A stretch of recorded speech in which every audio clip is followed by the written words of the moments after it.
Hi, I'm Richard Lang, and this is my friend Alanem Rowlandsem, pianist and long-time seeing friend. And I'm going to chat with Alan about how you came to seeing and how it's affected your life. Okay. Where did it start, Alan? It was in 1971, and it really came out of my intense interest in Krishnamurti, whom I'd heard talk in London in 1966, seemingly by accident, although it was obviously a turning point in my life, because I was quite a troubled young man at that time. So you were searching for something? I certainly was, yes.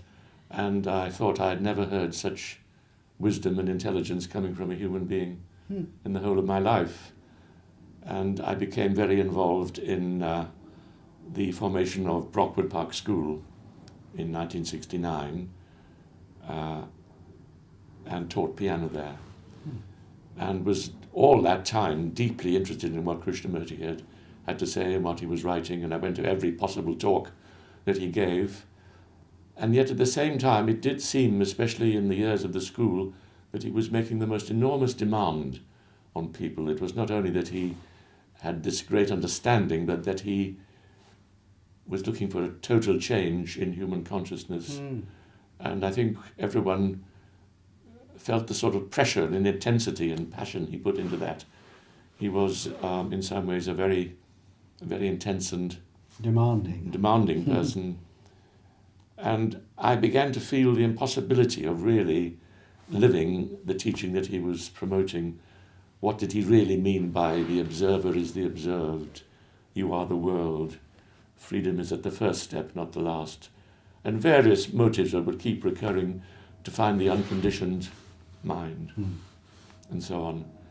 And in the Switzerland conferences in Sarnen, where a number of us would talk about these things, it would seem that we would get to the very edge of that and yet not actually be able to take the final step. It was always a frustration about not really seeing. I mean, one felt all the time the need to see for oneself. And another factor was that there was Yuji Krishnamurti there too, who, if anything, even stepped up the voltage even further. So I would spend hours walking in the mountains trying to find out who was really looking. So what happened next? And then a delightful person called Pamela Lightbody lent me a book. She said, Alan, this is just the book for you to suit your temperament. It was called On Having No Head. I'd never heard of the author, Douglas Harding.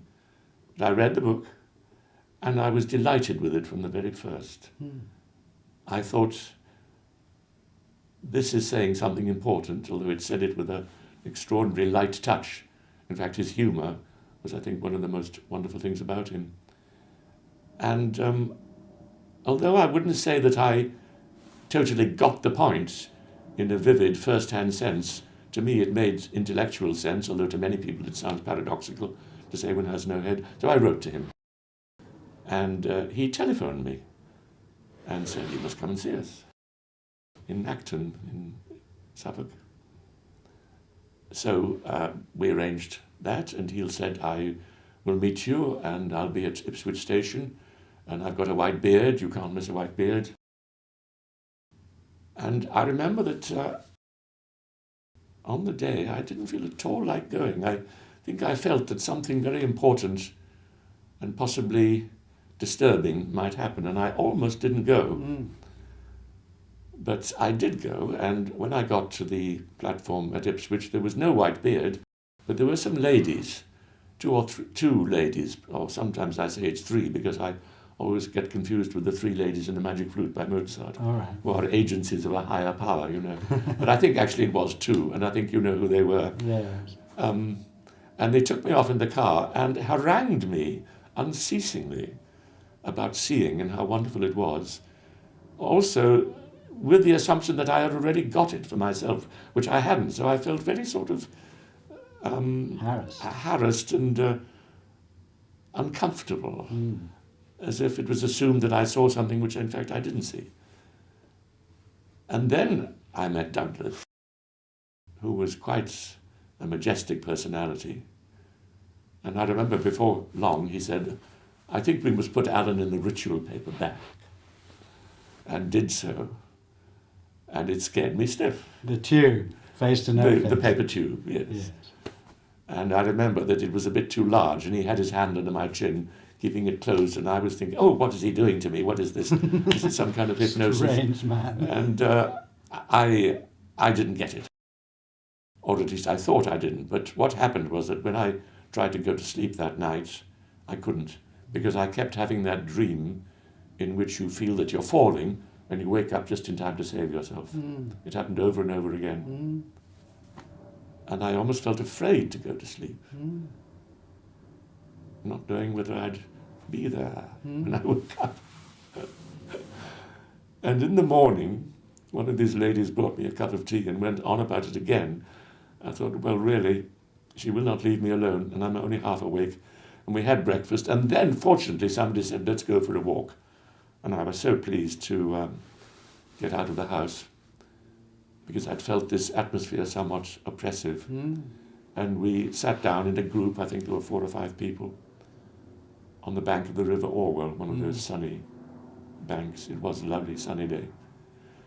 And this lady, who wouldn't leave me alone, started again, and she said, Alan, you know, do look down at your body and see whether it really has got a head. You really haven't looked up to now. And I did. I looked at this. And quite suddenly, it burst upon me that there was nothing above here.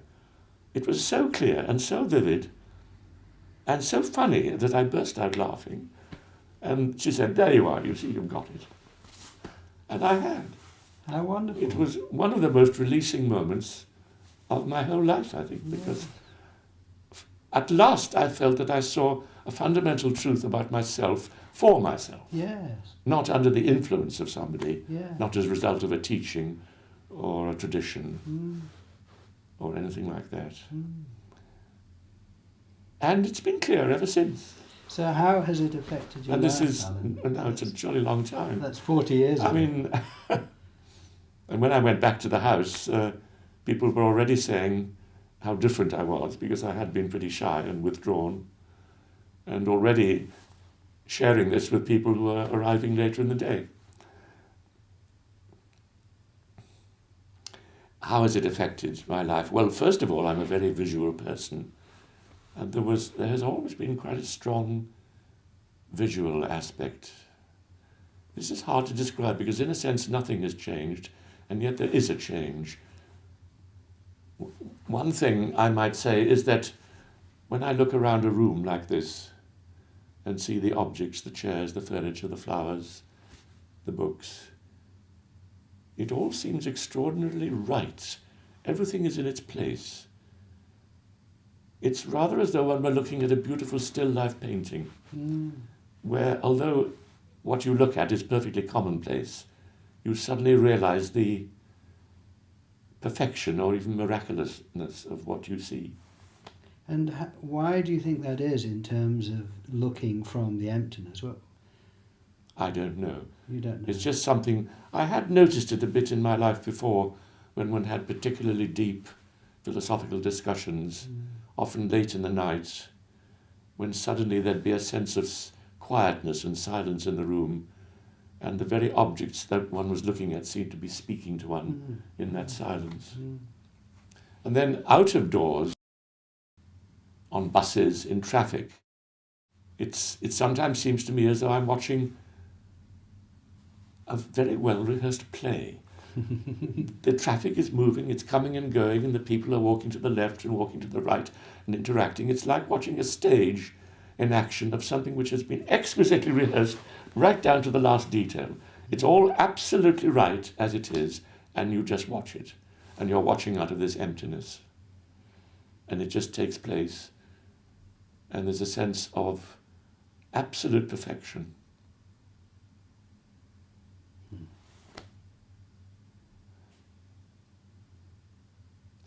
And then another aspect is that I mean, I was a scientist before I was a musician, and I'm still extremely interested in progresses in cosmology and physics, and I am fascinated by some of the television programs that come on about the origin of the universe.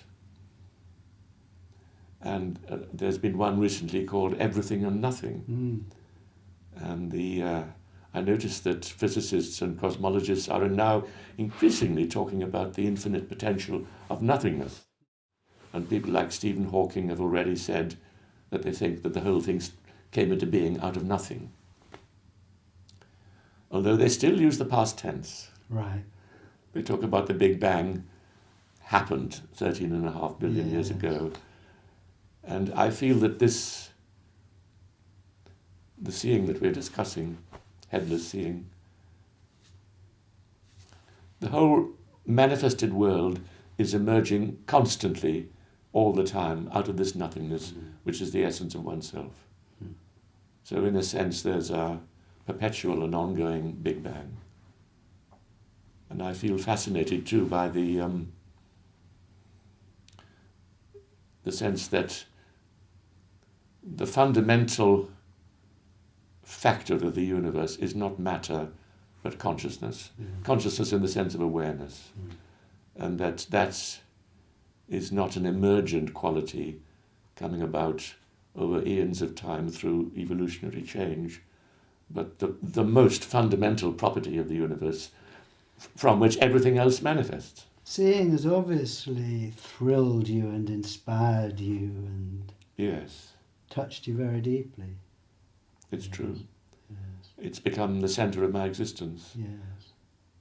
And again, language is deceptive. I mean, one says my existence or my awareness, but it's not. No. There is no personality or person attached.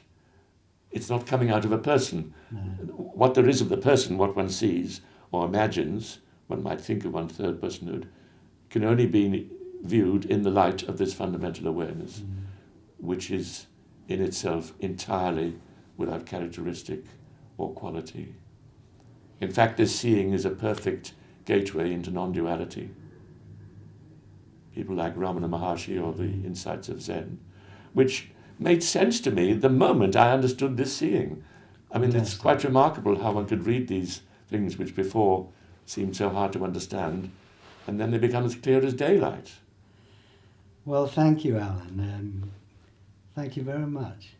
Lovely to chat with you. Welcome.